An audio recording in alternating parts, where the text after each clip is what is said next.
In this session, we're going to go over some use cases for manipulating Prebook orders using the Prebook global tools. So first, let's get over to the Prebook menu, take a peek what we've got. I'm going to navigate through the menu system to get there. And so the tools I'm referring to are available as F2 from this spot, also available from a couple of other spots in the system, but let's just look at the main screen and see what we've got.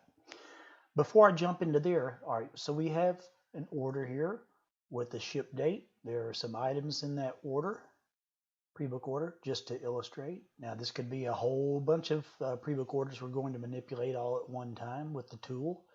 These also have codes set up to help designate. For those unfamiliar with the codes, it's just a good way to organize Prebook orders into families or groups of things that you can instantly know, why that Prebook order exists.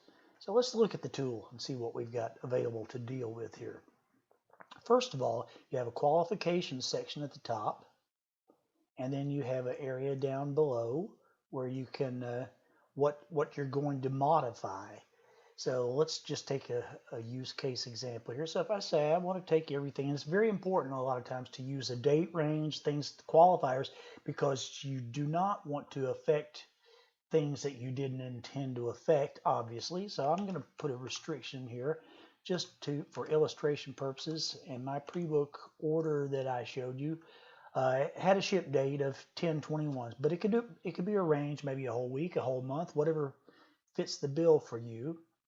And so you can qualify by a particular item number. You can qualify by warehouse, by vendor, by deal number, or particular customer number, or corporate number, all those types of things. You can do route ranges for manipulating. So there are a lot. This tool has a lot of possibilities to it. But I want to focus first of all on this section here with the codes. Now, first of all, these labels here that say code 1 and code 2, those are soft coded and defined in the system options record for heads down order entry, where you can actually give it a label name. If you don't, you'll just see an empty area here, but you will see the input fields. So what I want to do is I want to take things from this particular code, and let's just search for the other one because both codes are searchable. So I'm going to press F4 while on this field, and I'm going to grab I want to change to November, but I don't have that defined in my system. So somebody had set this up, possibly me, as a monthly flyer ad for month 10. And you'll see I don't have a description tied to that, but we're going to change it to November. So one thing you can do is you can come down here.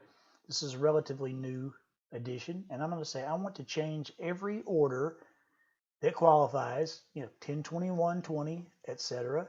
And I want to change, and if they have MN10, I want to change that to be MN11. So something like that. I pressed enter just to make sure. To make it actually make the change, you can press F10. So let's press F10 and see what happens. Remember, the one order out there was for MN10 as its codes. So let's press F10 and confirm. And now if we go over here and look, you can see immediately change to MN11. So imagine if you had 100 orders out here you needed to go affect and bump them out. You could certainly do that type of an arrangement. Let's look at the contents inside of here. So I want to show what you can do to actually swap out an item as another possible use case. So here we have item number 500-035. We want to change that. So let's hop back. Now you can run the global tools directly from here. It's another spot, but I'm going to just run back just for consistency. It runs exactly the same in both spots. I'm going to press F2 for tools. I'm going to come down here, enter my dates.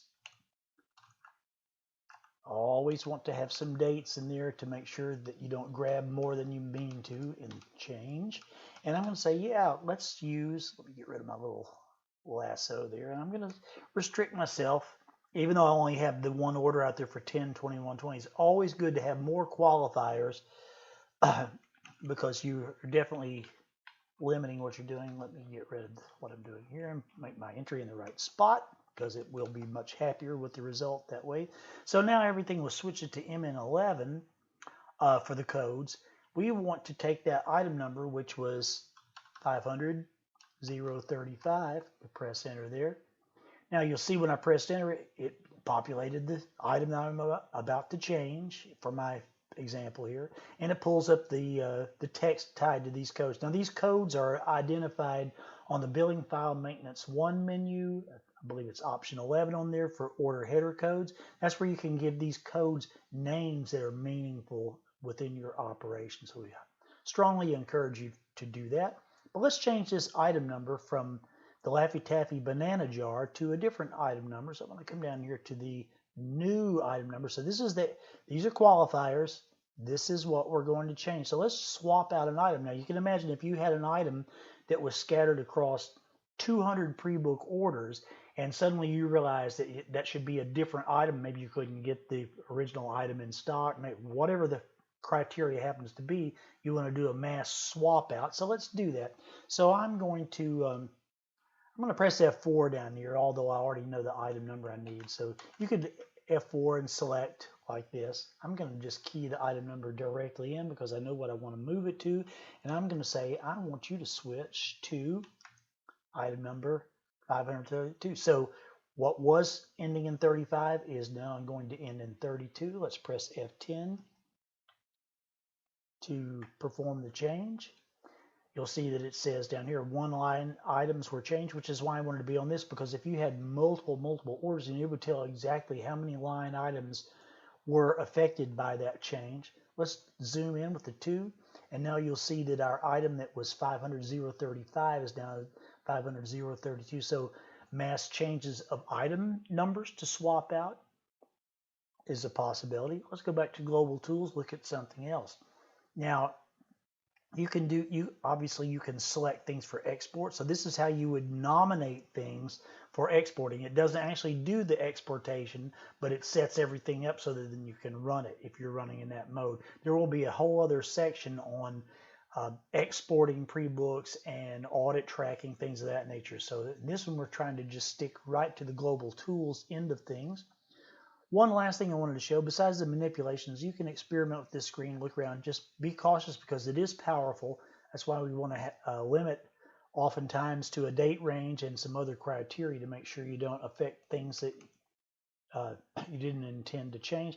I'm going to put a crazy date in here of November the 1st.